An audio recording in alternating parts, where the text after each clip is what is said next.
Ayan, so ito yung itsura niyan pag unang bukas nyo ng MetaTrader 4 nyo. So, kailangan nating mag-login dito. So, para makapag-login kayo dito, so yun nga, dapat meron na kayong Forex trading account, example sa XM account. So, titingnan nyo sa email nyo yung login details nyo. Okay, nandito ako sa email ko ngayon. So, dito in-email sa akin ng XM yung login details ko. So, nandito yung MetaTrader 4 ID or yung login ID natin. Saka nandito yung server. Okay. So, basta't panoorin nyo lang itong video dito sa freeforexmoneynodeposit.com kung paano mag-open ng account para magkaroon kayo ng ID tsaka login server. So, importante na tingnan yung server kung anong server ka pwedeng mag-login. Tulad nito sa XM Global Real 22 ako. So, pagbalik natin dito sa XM trading platform, hanapin natin dito yung XM Real 22. So, makikita natin walang 22, 21 saka 23 lang. So, ang gagawin natin ay isi-search natin o i-scan natin yung server. So, gagawin natin, kopyahin natin ito, yung server. Tapos, balik tayo dito sa MetaTrader 4. Scroll natin pababa. Dito nakalagay, add new broker like broker name, address, company. So, dito ipipaste natin yung server natin. Ayan, XM Global Real 22. Tapos, pindutin natin yung scan. Ngayon, pero pag nandyan naman yung server mo, nandito na yung server mo, example, Real 21 ka, so diretso ka na, pindutin mo na lang yung Real 21. So, ayan, tulad yan, makita na natin yung XM Global Real 22. Click ko lang, tapos click natin yung next. So, select natin tong existing trade account, dahil meron na tayong account. So, balik tayo dito sa email natin, nandito yung ID natin or MT4 ID natin, kopyahin lang natin to, sabay ilagay natin dito. Tapos, ilagay na natin yung password natin. Ito yung password mo sa paggawa mo ng account sa XM. Okay, ito na yung itsura ng platform pag nakapag-login tayo. Makita natin dito sa baba. Dapat nakakulay green yan. Ibig sabihin niya, naka-login na tayo. Okay. Tapos, dito, sa gitna, dito makikita natin yung mga chart. Example, ito, 4 na chart ito. Euro USD, GBP USD. So, yung chart dito natin makikita sa gitna. Tapos dito sa baba, dito natin makikita yung account natin. So, pag pinindot natin yung trade, so makikita natin yung account natin. Tulad dito, ito yung dummy account ko. Meron tayong $65 na balance. Dito rin natin makita yung trade natin. Example, may trade tayo dito sa Australian dollar kontra sa Japan yen. At makita may profit na $4.83. Dito naman sa account history, dito naman makikita yung mga trades natin. Yung mga tapos na or na-close na trade natin. Example dito sa GBP USD, sa Great Britain Pound kontra sa US dollar. So, nag-sell tayo at kumita tayo ng $56. Dito naman sa US dollar kontra sa Japan yen, nag-sell, kumita ng $25. So, dito naman sa navigator, dito mo makikita yung account mo. So, hindi naman masyadong ginagamit to. Pwede mo itong i-close na lang or i-X. Tapos, yung matitira dito yung itong market watch. So, dito mo makikita yung mga currency pair or forex pair na iti-trade mo. Okay. So, ang nakalagay dyan, nakakulay gray siya. Ibig sabihin, hindi ka makapag-trade dyan. So, kailangang i-right click mo muna ito. Tapos, click mo ito or select mo itong show all. Ayan. So, pag na-click mo na yung show all, scroll down mo pababa, makikita mo na yung mga nakakulay black. So, dito ka makapag-open ng trade. So, tulad ito, AUD, so hindi natin makita ng buo, kaya pwede nating lakihan yan. Yan, para makita natin ng buo. Yan, so AUD CAD, AUD NCD, Euro CAD, so dito natin makita yung mga pairs. Ngayon, pag na-close mo naman ito, accidentally na-close mo, so ibalik mo lang ito, pindutin mo lang dito sa taas. Merong mga toolbox naman dito sa taas. Tulad nito, nandito yung market watch. Pag click mo yan, so babalik yung market watch. Yung navigator, pag click mo rin yan, so babalik rin yon. Okay. So, dito sa gitna, ito yung mga chart. So, sa ngayon, merong 4 na chart na naka-open. So, pwede mong i-full screen yan. Example, yung Euro USD, isang chart lang gusto mong makita ng full screen. Yan. So, pwede mong i-minimize ulit para lumiit ulit. Okay. Dito sa taas, makikita mo naman yung mga tools sa chart. Ito naman yung time frame. At ito yung mga tools sa chart. Example, ito, lalakihan ko muna. Sabay ito, ilipat ko sa line chart. Ayan. Dito yung types ng chart, tatlong types ng chart. So ayan, magiging line chart siya ngayon. Kung gusto ko naman bar chart, so magiging bar naman siya. Kung gusto mong candlestick, magiging candlestick naman siya. So ngayon, meron din dito yung zoom, saka zoom out. Pag zoom, ibig sabihin lalakihan mo yung mga candles para mas makita mo. Zoom out, liliitan mo naman para makita mong yung previous data. Okay. So ngayon naman, ituturo ko naman sa inyo kung paano baguhin or i-modify itong chart, paano baguhin yung kulay.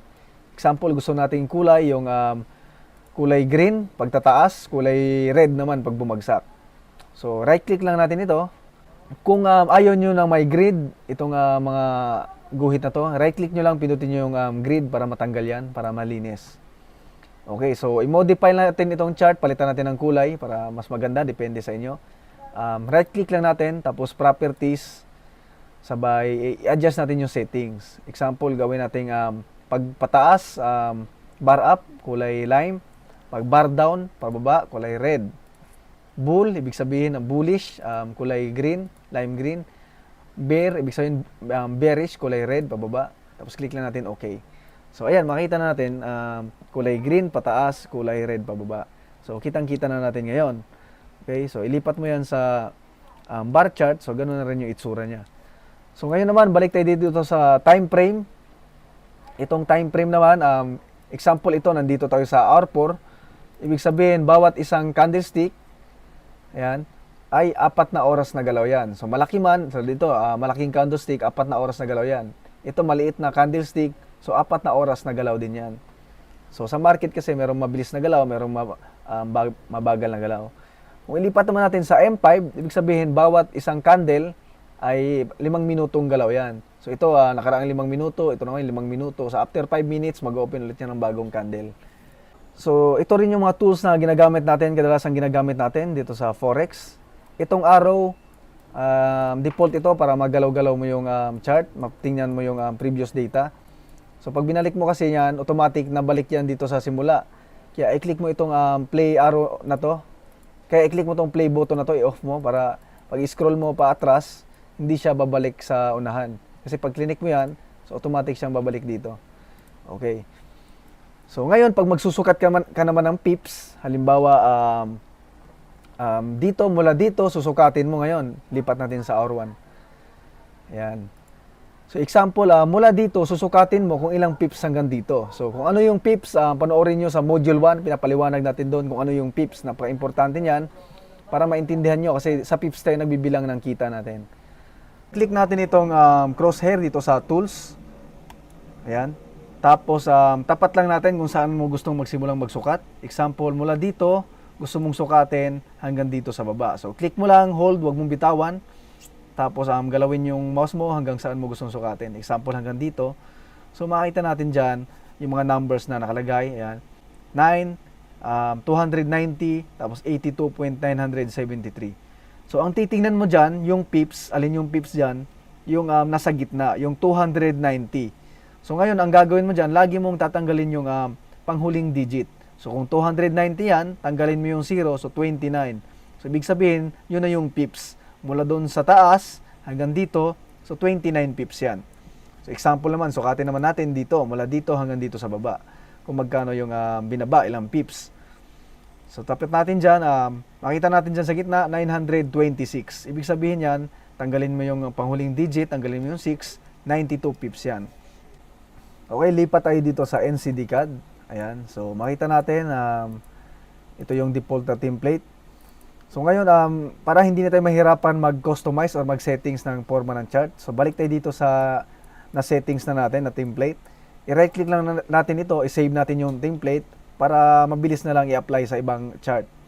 Punta ka lang sa template, sabay save template, pangalanan mo ng example, demo 101. Tapos save. So paglipat mo dito sa ibang chart, i-right click mo na lang yan, template, tapos i-select mo yung sinave mo, demo 101. So makita mo, parehas na ng template nitong NCD CAD at CAD GPY. So lipat natin dito sa day 1. So example, sukatin natin yung pips, mula dito hanggang dito sa baba. So, makita natin 1,672. So, ibig sabihin yan, tanggalin mo yung panghuling digit, yung 2, 167 pips yan. So ang tanong, magkano yung kinita mo kung nag-sell ka dito sa taas?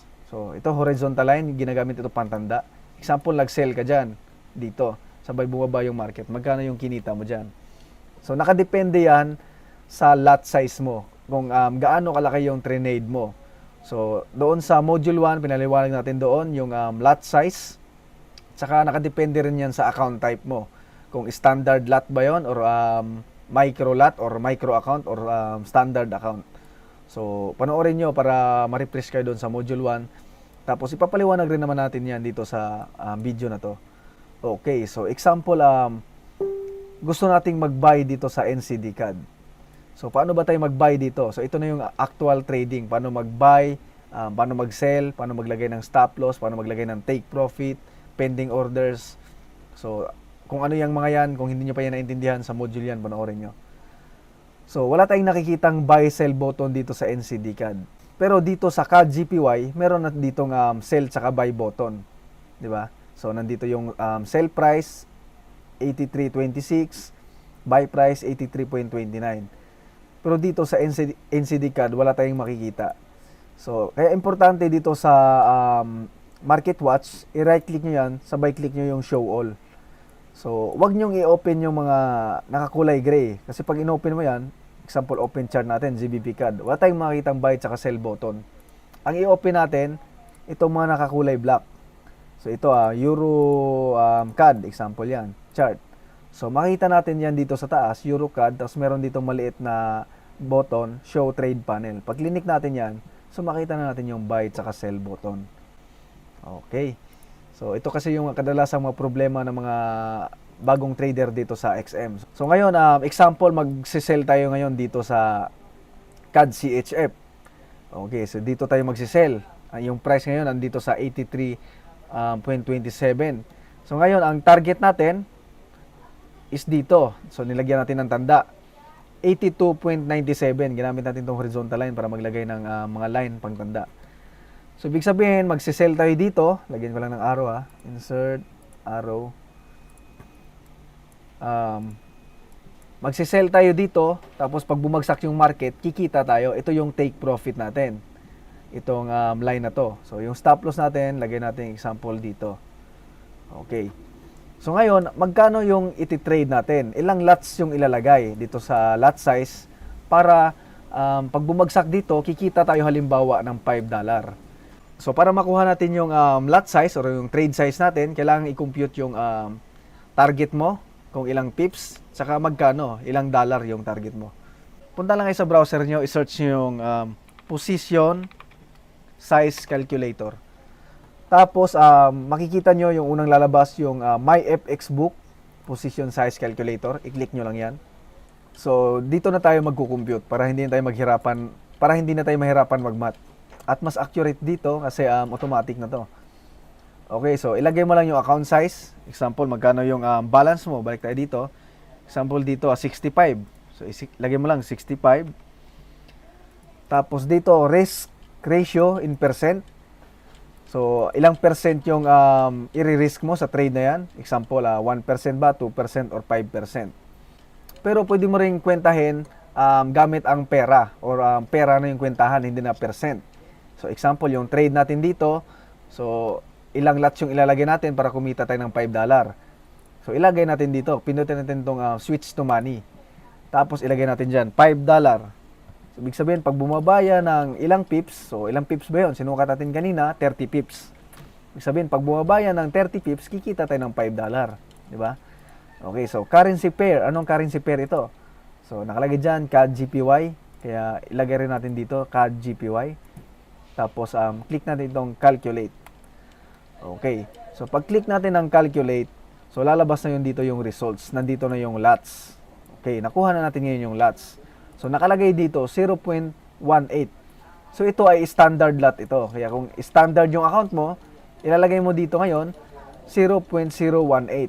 Pero, yung lagayan dito ay hanggang 2 decimal place lang. Example, 0.018 yung ilagay ko, hindi na kasya yung 8, 0.01 lang yung kasya. Kaya ang gagawin mo, i-round off mo lang, 0.02. Di ba? Pero kapag micro yung account mo sa XM, So, ang ilalagay mong lots ay ita-times mo pa ito ng 100. Kasi ito, standard lot ito. So, para makuha mo yung micro lot, kung XM Ultra Low Micro yung account mo sa XM or XM Micro, so, i-times mo lang yan sa 100. Yan. So, 0.018 times 100 equals 1.8. So, pwede mo ring i-move lang yung decimal place ng 2 beses. So, parang tinimes mo na rin sa 100. Isa, dalawa. So, lalabas dyan, 1.8. Okay. So, dahil micro itong account natin, so, ilalagay natin ditong trade size ay 1.8. Yan. Example, isi-sell na natin. Click lang natin itong sell. Tapos, may lalabas na pop-up pag unang trade mo pa lang. Check mo lang yan. Tapos, okay. Yan. Click natin ulit yung sell. So, makikita natin, nag-open na tayo ng sell trade dito sa CAD GPY. So, dito sa baba, sa trade natin, nakalagay dyan, CAD GPY sell, size, 1.8. Ayan. So, dito yung profit. So, ngayon, negative 0.35. So, dahil negative agad yan, dahil yan sa spread. Okay, yung spread, pinag-usapan natin yan doon sa module 1. So, ngayon, isi-set na natin yung take profit natin or target natin. So, ang gagawin lang natin, itapat lang natin yung mouse natin dito sa entry natin, itong kulay green na line. Click natin, hold, sabay i-drag natin bababa. Yan. So, example, dito yung kinompute natin kanina na 30 pips. Ito yung take profit natin. Nakalagay dyan, TP, take profit. So, nakalagay din dito, TP, take profit, nakaset na rin. Okay, so, pag tinapat natin yung mouse natin dyan, so, makikita natin 31 pips. Ayan. Tapos profit, 5.25 US dollar. So, di ba? Saktong-sakto yung compute natin na pag bumaba siya hanggang dito, nag-sell tayo dito, nakikita tayo ng 5 dollar. So, kinumpute natin kung ilang size or ilang lot size yung ilalagay natin. Okay. So, na-compute natin doon na 1.8 micro lots yung ilalagay natin. Di ba? So, sa stop loss naman, example, stop loss mo ay dito. Yan. So, ganun din. Click mo lang, tapos drag. Yan. Lalabas na yung line, stop loss. Tapat mo lang. Makita mo dyan. 21 pips. So, 3.5 US dollar. Ibig sabihin, pag tumaas yung market hanggang dito, maklose yung trade mo, lugi ka ng 3.5. Pero pag bumaba naman hanggang dito, kumita ka ng 5 dollar. Okay. Para naman sa pending order. So, example, close lang natin tong i-trade na to. Yan. So, example, gusto mong mag-sell. Pero ayaw mo pang mag-sell dito, gusto mong mag-sell dito na banda. So, gusto mo munang pataasin muna yung market bago ka mag-sell. For example, gusto mong mag-sell dito na banda. Nakaabang na yung pending order mo or yung sell order mo. So, hindi mo na kailangang bantayan yung chart o hintayang tumaas yan dyan. Maubos yung oras mo. So, nakaset na yan, automatic na yan. Na pag tumaas hanggang dito, automatic ma-open yung sell trade mo. So, ang gagawin mo lang, lagyan mo lang ulit ng tanda or marka, itong horizontal line, para makita natin yung price. So, makita mo yung price dito, 83.58. So, gagawin lang natin, punta lang tayo dito sa new order, dito sa taas. Tapos, CAD GPY, tapos, volume, ito yung lot size. So, kwentahin nyo yung lot size, yung ilang pips, tapos ilang, magkano yung gusto nyong kitain. So, doon sa position size calculator. Tapos, dito sa type, ilipat mo yan sa pending order. Ayan. Tapos, dito sa pending order type, so, piniliwanag natin yan isa-isa, yung buy stop, sell limit, buy limit. So, doon sa module 1. Dahil gusto nating mag-sell dito sa taas, pero yung price ay nandito pa sa baba, isi-select natin dito sa type yung sell limit. Tapos, at price, ilalagay natin yung price, 83.58. So, importante itong pananda, itong horizontal line para makita natin yung price. 83.58. Click natin yung place. So, makikita natin, i-delete lang natin tong arrow o yung horizontal line na nilagay natin. So, makita natin nandito na yung sell limit or pending order natin. Itong kulay green. So, makita natin dito sa baba, sell limit, CAD GPY. So, ibig sabihin, hanggat nandito pa yung price, hindi mag-open yung trade natin. So, mag-open lang yan pag tumaas na siya hanggang dito. Or natouch na itong kulay green na to. So, ngayon, paano natin iset yung take profit saka stop loss niyan? So, example, dito yung target mo or yung take profit mo dahil nakasell yan, sell order yan. So, lagay ko ulit ng pananda. Example, dito yung stop loss mo. So, take profit. So, ito. Click mo lang ito. CAD GPY dito sa TP. Click mo lang yan. Tapos lalabas itong modify order. So dito sa stop loss, example, stop loss mo dito ay 83.91. Lagay mo dyan. Tapos dito sa take profit, 82.97. Tapos click mo lang yung modify. Yan. So delete natin yung mga horizontal line. So makita mo na meron ka ng stop loss at take profit. So example, take profit mo $10. Pag na-hit yung order mo tapos bumalik pababa, kikita ka ng $10. Pero pag na-hit yung order mo tapos diretso pataas, malulos ka naman ngayon ng $5. Okay, so pwede mo yung i-adjust. Babaan, taasan. So depende na yan sa'yo. So dito sa Forex, pwede mong i-adjust yung kita mo kung gaano kalaki or gaano kaliit. Okay, dito naman tayo sa MetaTrader 4 for mobile. So dito mas mabilis na lang to dahil mas naintindihan na natin doon sa PC. So paano i-download, paano install, tapos paano mag-login, overview, paano mag-open ng trade sa mobile, paano mag-open ng pending orders, paano maglagay ng stop loss at take profit. Okay, para ma-download natin yung MetaTrader 4 para sa mobile natin, saka sa tablet, punta lang kayo sa App Store nyo, sa Google Play kung naka-Android kayo, kung naka-iOS kayo sa App Store. Tapos, i-search lang natin dito yung MetaTrader 4. Okay, so dito, ayan, makita natin dito, MetaTrader 4 Forex Trading. Download lang natin yan, saka install. Ayan, na-install na, i-open na natin. So ito na yung MetaTrader 4, ito na yung gagamitin natin para makapag-trade tayo gamit yung cellphone natin. Ayan, so makita natin dito sa taas yung mga currency pair, Euro USD, GBP USD. Dito naman sa baba, dito yung tabs para mailipat natin. So yung mga currency pair, makita natin yan sa quotes. Pag ilipat natin dito sa chart, so lilipat naman yan dito sa chart.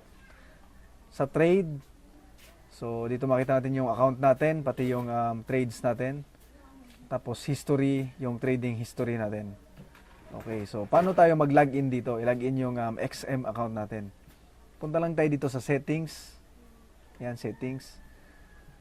Tapos ito naka-demo account to. So palitan lang natin ito. Click lang natin to. Tapos pindutin natin tong plus sign. Yan.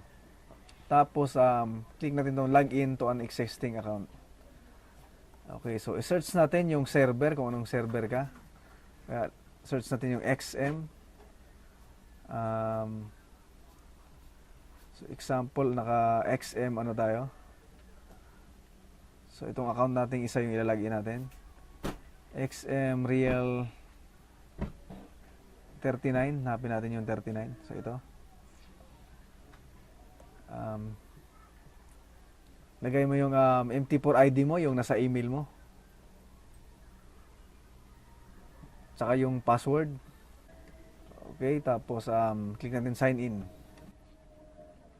So makita natin yan, pag pumunta tayo dito sa settings, malalaman natin naka-login na tayo. Pati yung mga price dito sa quotes, makita natin nagkukulay pula, nagkukulay blue, so nagalaw na siya. Pag pumunta natin dito sa settings, makita natin yung account natin. Example ito, Bibiano, example ito yung account ko. Tapos pumunta tayo sa trades, yan, makita natin yung trades natin. Sa EUDGPY, nag-sell tayo. History, yan. So paano tayo mag-open ng trade dito? So punta lang tayo dito sa quotes, mamimili ka ngayon ng anong currency pair yung bubuksan mo. Example ulit, yung nakakulay gray, hindi tayo makapag-trade dyan. So pindutin natin yung Euro USD, sabay chart. So makita natin walang buy at saka sell or wala yung plus sign para makapag-open tayo ng trade. Kasi nakakulay gray siya. Pero pag nakakulay black, ito USD GPY chart. So makita natin meron ditong nakalagay na trade. Yan, click natin yung trade. So pwede tayong mag-sell saka mag-buy. So balik muna tayo. Balik tayo dito sa quotes. So, paano tayo magdagdag ng mga currency pair? So, pindutin lang natin itong plus sign. Ito yung magdadagdag tayo ng mga currency pair. Plus, tapos dito mag-open tayo ng mga currency pair. So, dito tayo sa Forex Ultra Low Micro. kung naka-ultra low account ka. Ayan. So, dito makita natin yung mga currency pair. Yan, mga kulay black lahat. So, pindutin lang natin itong plus. Yan, mga plus sign, automatic, dadagdag na yan doon. Ayan. So, pag itong Forex 1, yung binuksan mo, i-plus, i-dagdag natin yan. Tapos balik tayo dito. Pindutin natin yung daan, balik tayo dito sa quotes. Ayan. So, makikita natin, ayan. Yung Forex 1 na binuksan natin mga chart, nakakulay gray siya. Doon tayo sa Forex Ultra Low Micro. So, basta dito sa nakakulay black, dito kayo makapag-open ng trade. So, ngayon, open tayo ng trade. Click natin yung chart. Dito sa CAD GPY. So, gagawin muna natin, i-customize muna natin yung settings. Kung anong gusto nyo yung settings ng chart. So, may settings dyan. So, dito sa colors, papalitan nyo lang din. Bar up, bar down. Ayan, gawin mong pula. Save. Bull, gawin mong green. Bear candle, gawin mong pula. Save. Okay. Tapos back lang ng back. So makita mo, nagbago na rin yung kulay. So settings ka lang. Click mo lang yan, sabay settings para ma-adjust mo. Tapos kung gusto mo maglagay ng mga indicators, so puntahan mo lang din yung indicators. Okay. So ngayon, example ulit, magsi-sell tayo dito. So mag-open tayo ng trade. So click mo lang tong trade dito sa taas. Yan, trade. Sabay, ito yung lot size. Di ba? So example, yung lot size natin kanina ay, gaano ba yun? 1.8. 1.8. Tapos gusto nating mag-sell dito sa CAD GPY. Nandiyan na yung lot size natin. So, ganun din yung gagawin nyo sa tinuro natin kanina, yung position size calculator para makalculate nyo yung lot size. Example, mag-sell tayo. Ayan, sell. Ayan. So, pag pumunta tayo sa trade, ayan, dito sa trade, so, makita natin, may sell na tayo sa CAD GPY. So, ngayon, kung gusto natin i-close na yung trade natin, ayan, click lang natin, hold, lalabas yung i-modify, example, ilagay natin yung take profit at stop loss. Yan. So, dito kasi, mas mahirap dito, mas madali yung PC kasi sa paglagay ng mga stop loss, mano-mano mong ilalagay yung mga price level. So, example dito, stop loss, lagay mo dyan, ano. Saan ba yung stop loss natin? Example, dito sa A3,